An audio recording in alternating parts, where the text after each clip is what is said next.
Welcome. Hello. Oh, what are we about?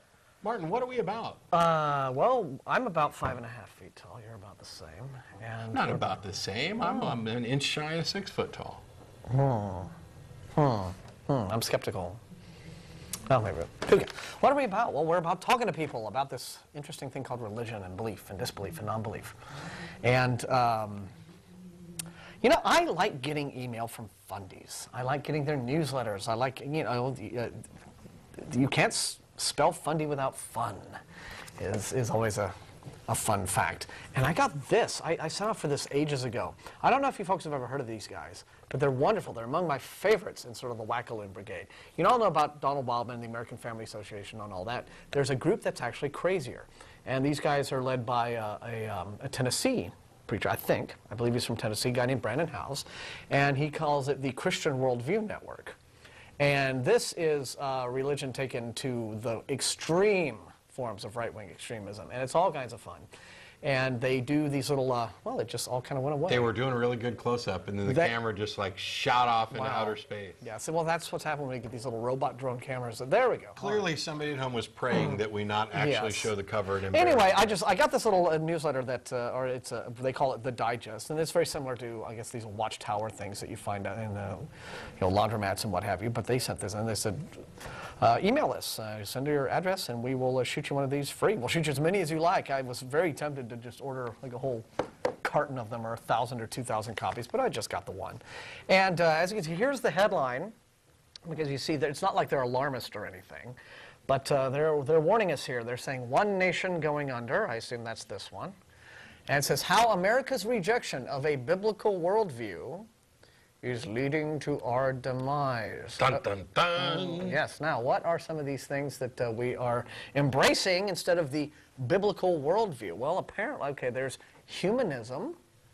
I guess that's a bad thing, you know. I have adopting a philosophy that's all about human rights and human dignity and equality and egalitarianism and all that kind of stuff. It's bad for their religion. The guess- more humanists you have, the fewer religions. Yeah, I guess so. Anyway, now postmodernism. Okay, now I agree. Postmodernism is kind of stupid. Yeah, it's a but, little annoying. Yeah, it's annoying. But you know, the curious thing is, the only people that I really hear embracing that, once you really sort of back them into a wall and get arguing with them, have been Christian apologists.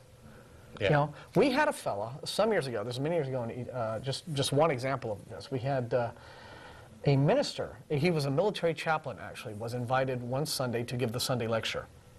This was back when we were a very, very small group, and he was supposed to lecture on a specific topic, as our lecturers usually are. He was supposed to lecture on the topic of atheists in the military, atheists in foxholes. Like, how does the military deal with, you know, okay, you're dead, you're dying, you know, you're out there bleeding out on the field, comfort me, or whatever. You know, how does, or even does the military respect non-belief among the many faiths that soldiers presumably hold, right? Well, he didn't talk about that. It essentially turned into a sermon. It was the Convert the Atheist Day, but he tried to do it in a very sort of easygoing fashion. So, and he began by throwing out a bunch of assumptions that he thought we would agree with. He said, okay, well, here's some areas where I think, you know, on a very basic level we'll see eye to eye, and then we'll go to from there.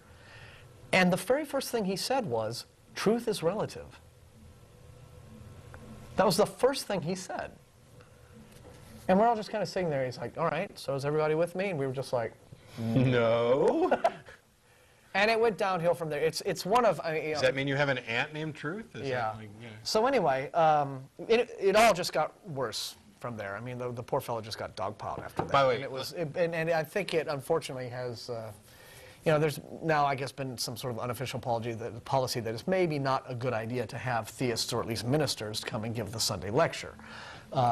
Although we'd be happy to have... We'll be happy to have one if they don't just go off topic right at the outset and look at it as a... Or if they're interested in a debate, in an actual formatted, even an informal debate, but at least something with a little bit of structure. By the way... but anyway, we're getting off the... You're a filmmaker. Yes. More or less? You kind of shrugged it off. Right. Yeah. I must say, and this is completely irrelevant to the atheist experience. I'm just having a bit of fun, and I want to have some fun with the guys in the booth. A minute ago, when they were doing the close-up, they had a half face of you, and I absolutely love that frame. And so the challenge for the guys in the booth later in the day is to, at some point, get half of Martin's face and half of my face and merge split them. screened right in the middle. Sort of like a persona. Don't do it. You don't Yeah. have to do it right now. You go through and plan out exactly what all it's going to take. We'll have fun with it towards the end of the show. Sort of like that Bergman film, Persona, where you have leave a woman and the other woman, and they sort of meld together. And see, that's a film school reference. Yeah, if you know art movies, you'll know that. So you see, I went to film school. Anyway, we got off the topic. So more stuff that they. Snob you. Yeah, yeah. I do love. What else is killing us apart from humanism and postmodernism? Well, there's same-sex marriage, evidently. They're Oh, my gosh. That evolution. Now, you know, the thing that caused us to be here at all is apparently now leading to our demise, evidently. Or is it the fact that you know, the people are out there being very annoying and tiresome and accepting scientific facts about the history of the world and life in it, rather than just some Bronze Age myths that want to tell us that the world's only a few. The age of the Earth is actually younger than. The Earth has been around less time than the dog has been domesticated. So, okay, there's abortion, and violence. Yeah. And, you know, because religious people are never violent. Well, I like the fact that the list is kind of a mix. I mean, it's things that these don't conform to our particular Christian standards, and then they get down to something that, I mean, sure, some people advocate violence, right? You know, but in general, most people, regardless of their religious beliefs, would probably avoid violence or violence as a last resort type of thing, and yet they toss it on there as the consequence of Rejecting abandoning a biblical worldview. Yeah. And the very last thing they add as well, greed, because as you know, no religious person has ever been greedy, ever. Just doesn't happen. Who am I to disagree?